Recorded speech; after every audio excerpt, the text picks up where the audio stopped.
3 years ago, both these outwardly healthy young men were suffering from debilitating illnesses. Normal life was impossible. Both had to spend 3 days a week linked to machines just to stay alive. Now, John Murray trains by running 40 kilometers a day. He won't break any world records, but he's good enough to have won some prizes. Richard Ayres is an enthusiastic runner and spends much of his time working as a swimming coach.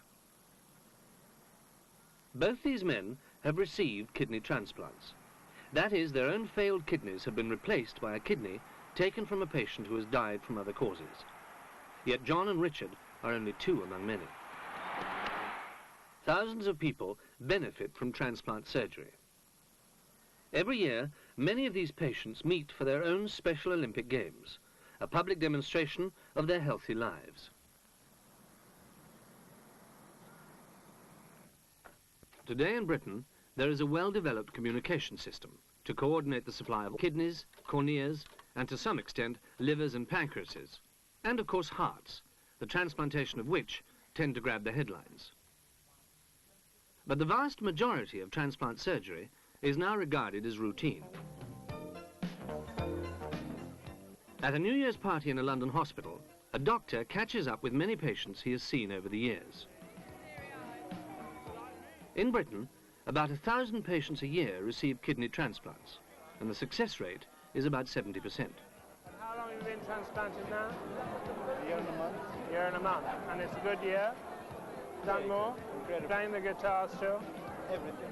Everything? You name it, I'm doing. Is it? We'll keep an eye on him. Make him take his... Yet, there are nearly 3,000 patients waiting for transplants. While they wait, they must be supported by means of a technique called dialysis. 9 years and feeling well. And how long did you dialyse before that? 2.5 years. 2.5 years. So that's nearly 12 years. 12 years of extra life. Despite the waiting list, the message of Dr. Parsons to his patients and his medical staff at the beginning of a new year was one of optimism. Pints of blood. This is a gift relationship which we're celebrating tonight. People have given things freely. No one's paid for anything, which is absolutely super, and as it should be. Thank you all very much.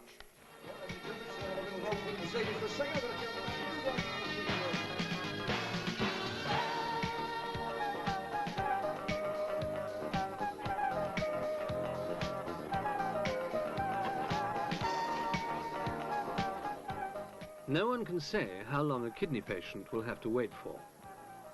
It could be a year or two, or just a month.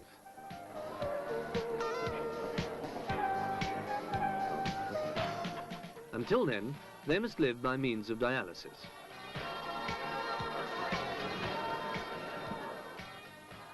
When the kidneys fail, poisons build up in the bloodstream and must be removed.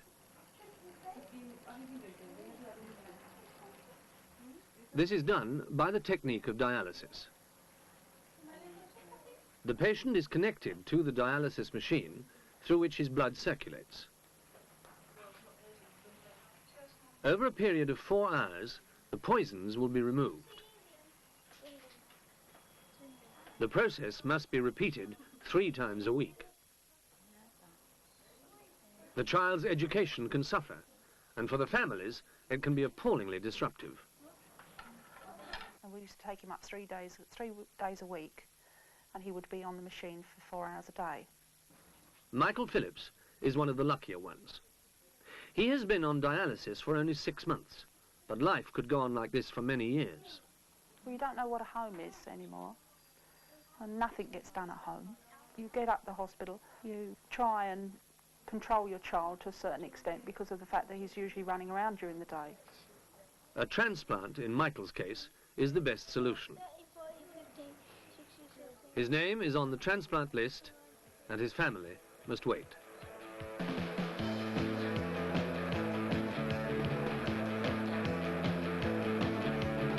Alone I met a man. He was no friend of mine, but he told me what... In his spare time, Stephen Cope plays lead guitar with the band called I Want. This is one of their infrequent rehearsals sessions. He said, "Placed in white and all her Stephen Cope can also be helped by transplant surgery. He has lost almost all vision in his left eye. Stephen is a postgraduate student at the London School of Economics. Most of his time is spent either in the classroom or in the library, and his loss of vision is impairing his ability to read both blackboard and book. From my left eye, it's just all a haze, big fuzz. I can't see anyone's face. I can just see the outline, maybe, and I can see nothing at the distance. I have to read quite close, and my right eye is taking all the strain, and I think that's gradually getting worse, actually. It's a condition that just rapidly came on about 3 to 4 years ago, and rather than the normal sort of lens-shaped cornea, it's sort of got a big bump in. His vision has now become so impaired that he has had to give up driving. He can no longer judge speed and distance.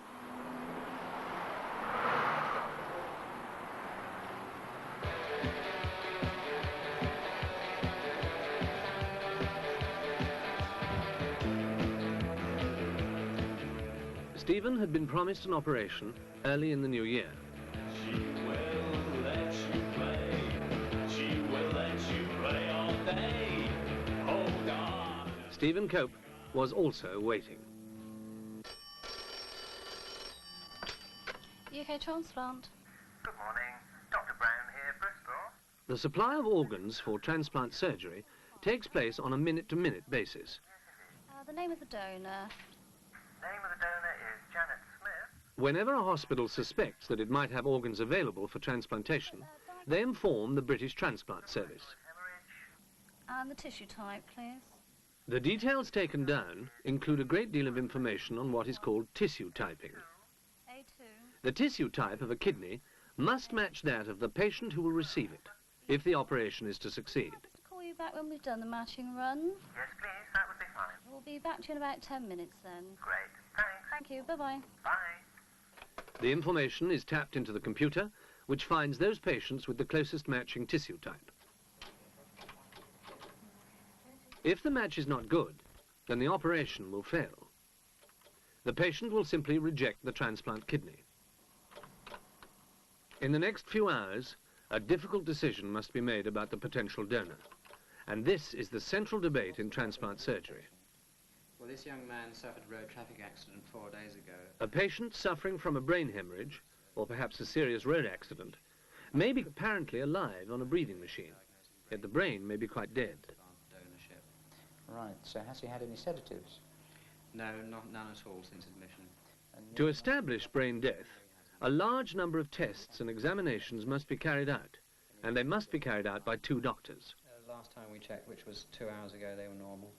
And could you detect any eye movements with a caloric test? No, we performed that this morning and there was no reaction. The breathing machine will be turned off for a few seconds to see if there is any spontaneous response.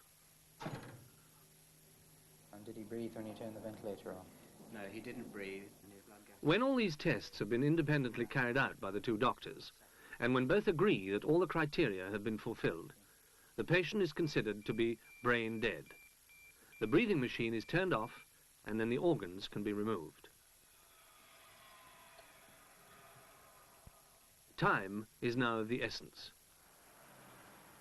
Kidneys, for example, must be transplanted within 12 to 18 hours. They are moved with the greatest care by security company, fastened by a safety belt.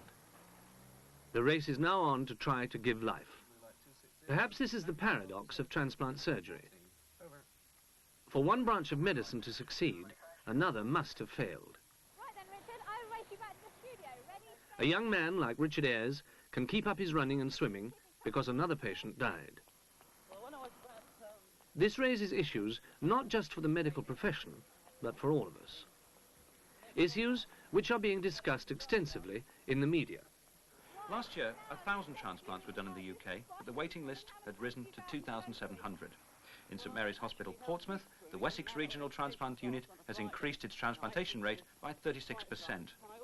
Now, there may be many questions in your mind about transplants, and if you want... Richard Ayres was taking part, along with medical staff, in a radio programme in which the public were invited to telephone in their own points of view. And You teach swimming as well, I believe? Yeah, on Friday evening. Right, now through the door to the studio. Hang on a sec. I'm in corridor. The familiar sound of the buzzer at the door. Let's just hope this... Well, Julia Bicknell and Richard Ayres have just rushed into the studio. Julia looks a lot less healthy than Richard, actually. Richard, do you often, since having been a transplant recipient, do you often get people asking you to prove just how fit you are now? Well, unfortunately not, because most of the friends of mine don't realise I've actually been ill and this sort of thing. So I just act normally and live a completely normal life, so they don't notice at all. Can you go and get the ladies at reception, please? There were, of course, those who phoned in to tell of their success stories. Lovely. In that case, I'd ask you please to hang on to the telephone. I'll let you listen to the programme down the phone, and then I'll put you through to Gordon Cooper as soon as I can. Right, OK, let's go to our first call now. We ask people to ring in with their questions, with their queries, with their worries about kidney transplants. Our first call is Neil Wiggs from Portsmouth. Neil, perhaps I could ask our people around the table to put their headphones on so they'll be able to hear what Neil's got to say. Neil, what do you want to say on this subject? Hello, I'm a recipient of a successful transplant, and I'd like to tell people... Neil Wiggs and his family have made medical history.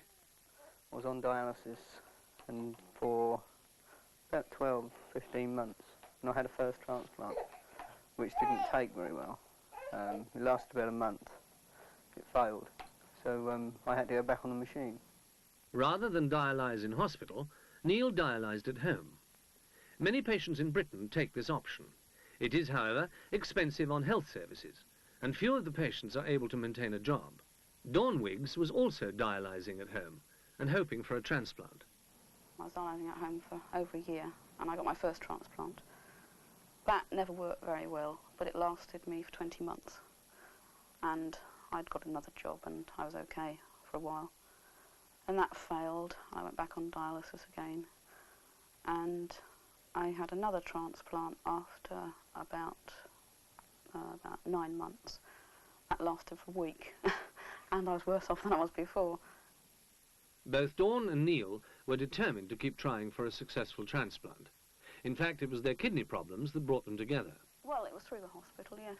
We were working for people that connected with the hospital. It was a conference. I was registering the doctors in and out, and Neil was driving them to and from the airports and stations. And we met there. During the conference, we were bored and started chatting, and I had to get home. And Neil took me home. 10 months after their meeting, they were married. In the meantime, Dawn had had a third transplant, but there was an added complication, a complication that has made medical history. When I became pregnant, I'd had my transplant, and I was on a very new drug called cyclosporin A. And it was very exciting, because when we told the doctors at the hospital that I was expecting him, they said, well, we'll have to find out about the drug in pregnancy. And when they tried to find out about the drug in pregnancy, they couldn't find out about it because no one had ever had a baby on the drug before. Liam Wiggs was born healthy, 4 kilos. The first child to be born to a woman being treated with anti-rejection drugs. A month after Liam's birth, Neil had another transplant, which so far has been successful. How does the family feel now? I don't feel that I am a kidney patient. I don't ever think about it going wrong now. Possibly because I've got the baby and he's the most important thing now. And I worry about him, I suppose, so much that I don't think about the kidney. I don't think that I've got a transplant and I could be back on dialysis. I don't want to think that. You know, you've got to make in every situation, you've got to make the best of what you've got. Right, Neil. Thank you very much. Neil Wiggs from Portsmouth giving us his view on the situation. Beatrice Daly from New Milton now has phoned in. The general opinion of the British public seems to display a willingness to donate organs. There is perhaps more reluctance on the part of the medical profession. For a doctor, the loss of a patient can be a failure, and the doctor must also seek the permission of the relatives. Malcolm Merritt's parents had to face this tragic situation. Malcolm, he died on the 24th car crash. We waited around for about half an hour.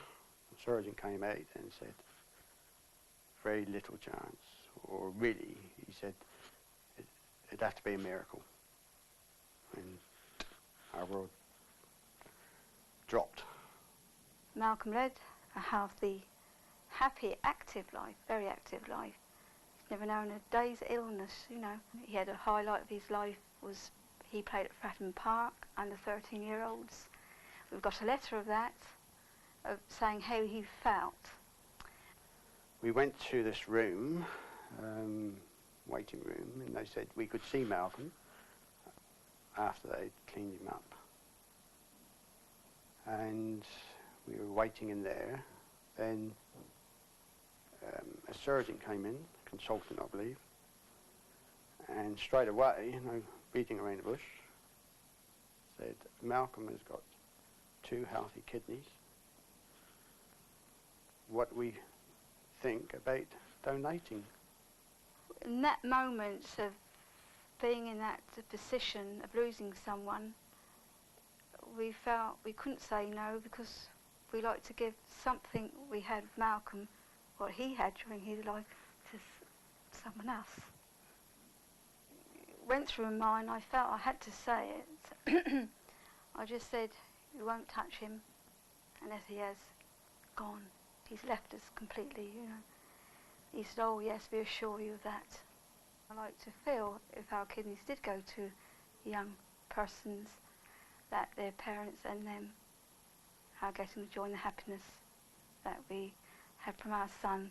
That's 21 years of our life from our son. That's all I can say. Both Malcolm Merritt's kidneys were removed. One transplant failed within a month, the other, after 20 months, is still successful. You're all looking very well on it, actually. I mean, you seem to have been working very hard lately and probably at odd hours, but you all look in the peak of health. Far more healthy than I do, anyway. Thank you very much. Thank you very much. In the progress of transplant surgery, much depends on the cooperation of the public and medical staff. D, P, Z, E, D, H, H, F, V, N, Z, B, D, E, U, F, U, Z. On the 25th of January, Stephen Cope was admitted to hospital in London for a corneal transplant. The sight in his left eye was now almost zero. Can you see the chart? I can just see a bit of light. Bit of light. How many fingers am I holding up there? 3. 3. No, 2. 2. It's 2 no, there. it's 2 now. Okay, fine. Right. A routine examination showed the extent of the distortion. In the reflection of the circular disc in the normal eye, the circles are concentric, but in the diseased eye, the circles show a pair-drop distortion.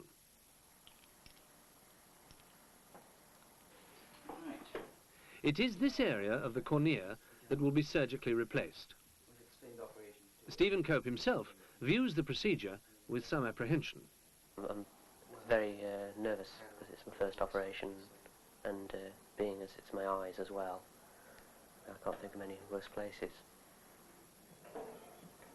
Just in case the surgeon, you know, misses anything or just puts a knife in somewhere he shouldn't.